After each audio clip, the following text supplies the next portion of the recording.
In 5.2, we take our antiderivatives to the next level. We're going to look at types of functions that we were not able to do antiderivatives of just from simplest terms as we introduced.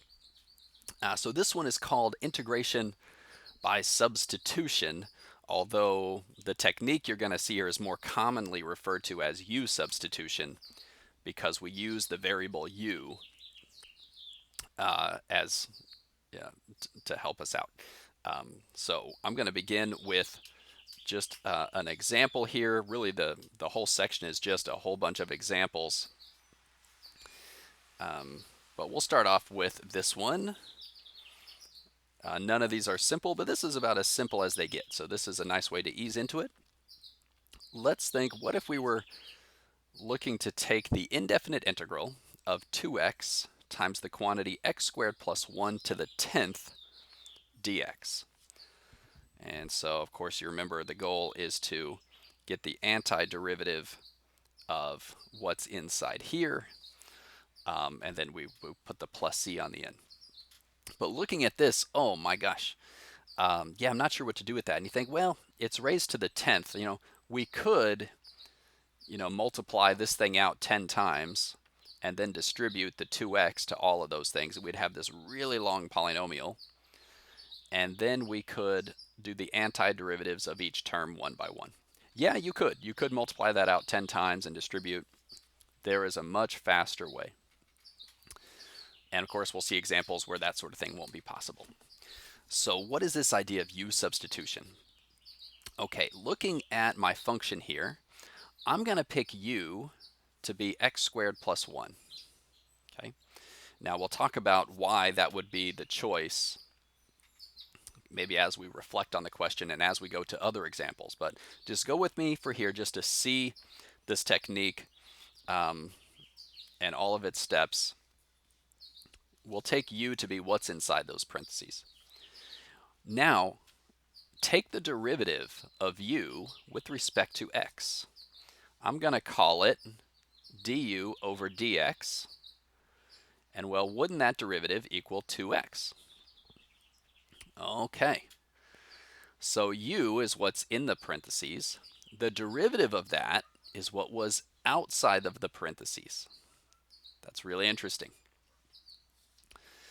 Now here's something else. Take this dx and multiply it over to this side. And now we've accounted for this dx here on the end. All right, we're about to do the substitution. Here's what's going to happen. We're going to replace all of the x's here with their equivalent u's and even the du. So what's inside x squared plus 1 is going to just become u to the 10th. And the 2x dx together is going to become simply du.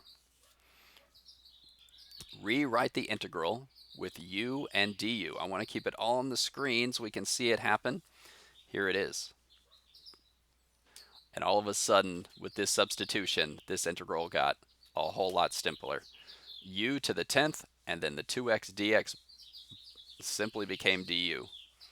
The indefinite integral of u to the 10th du. Okay. Now, this seems like magic, but kind of look through those steps. That's the point. We want magic. It's not really magic, but we want something to simplify so well so that we can then just think about, hey, u to the 10th. Can I get the antiderivative of that? Sure, it's just a power of 10 now. So thinking of the u, if I take an antiderivative, wouldn't it be u to the 11, and then we need the 1 over 11 out in the front. And of course the plus c. We're not done with the question at this point. We had x's in the original problem, so we need to answer with x's. We are going to plug our x squared plus 1 back in for the u, and I don't think it's all going to fit on the screen. Oh man. that u turns back into x squared plus 1. So our final answer here is 1 over 11 x squared plus 1 to the 11th plus c. That is the antiderivative of our original function here. We've done it backwards.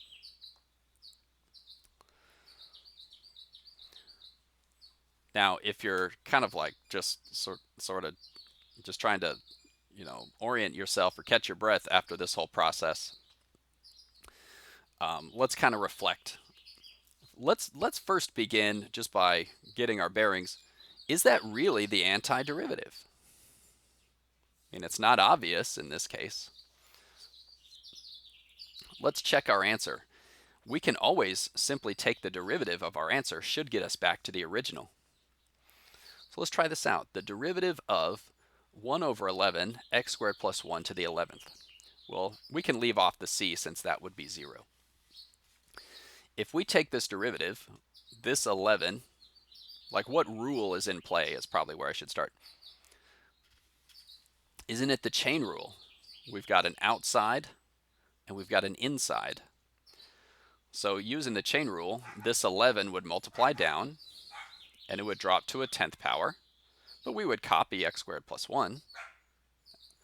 Then we would multiply by the derivative of the inside, 2x. Well, isn't this how we started? The 11s cancel. I could put that 2x in front. 2x, x squared plus 1 to the 10th would be the derivative. And that is how it began.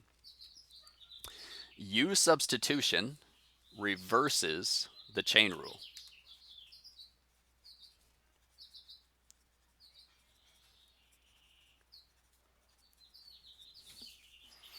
It turns out there is no backwards product rule. There is no backwards quotient rule.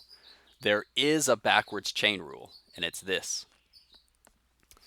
Maybe that gives some insight into why I picked u equals x squared plus 1. Isn't the x squared plus 1 the inside?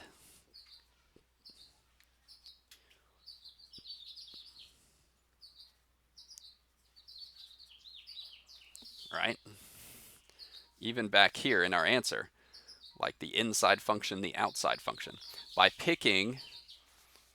setting up this substitution, I greatly simplify things, right? It turned into x squared plus 1 to the 10th to u to the 10th, right? I just think of all that as u.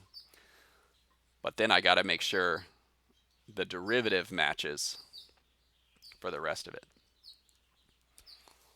Okay, let's do more examples. I'm going to do one more in this video. And hopefully the more examples we do, the more familiar this will get, the more intuition you will build, and the more quickly you'll be able to identify what u should equal, let alone the whole process. Okay, so let's look at this one. Now officially, find the indefinite integral. We've got the indefinite integral of 8x over 4x squared minus 3 to the 6th dx. Okay, wow, yeah, at first this just seems really intimidating. That's a derivative. We're supposed to find where it came from. Oh man. Well, we're going to use a substitution. What should we set u to equal to start the whole thing off? If you remember, u is always the inside. Okay, well, let's literally take what's inside these parentheses. All right. Let's make u equal 4x squared minus 3. The next step after you identify u is to find its derivative, du over dx.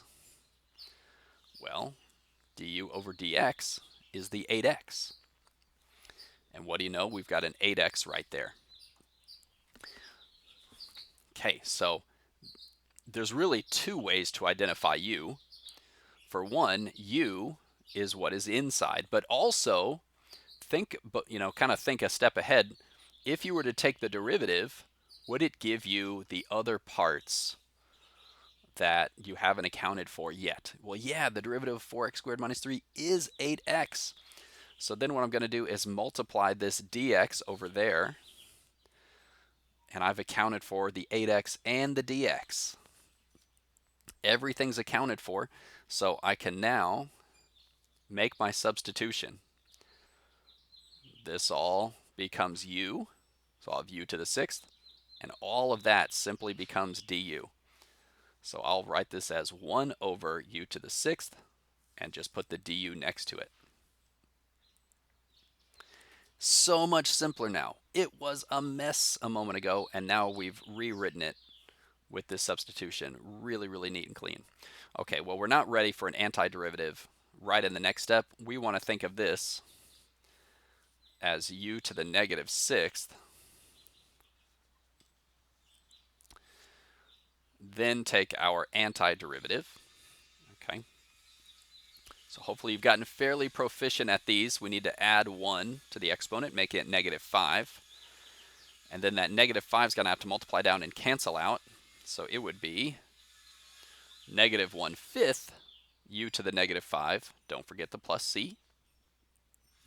And the very last step of this problem, replace the u with what it was equal to a moment ago, because we want to answer with x's. It was 4x squared minus 3, so we've got negative 1/5 parentheses 4x squared minus 3 to the negative 5 plus 3. Perfect. That's our answer right there. Maybe some people would prefer to rewrite this as the fraction. I'm one of those people. I would rewrite this as negative 1 over 5, quantity 4x squared minus 3 to the 5th, and the plus c to the side like that. Like the original question looked more like this, so it's mathematically polite, you might say, to answer in the same style as the original question. Of course, this will earn you full points on a test. Let's stop here. I've got 3 more examples for us in the next video.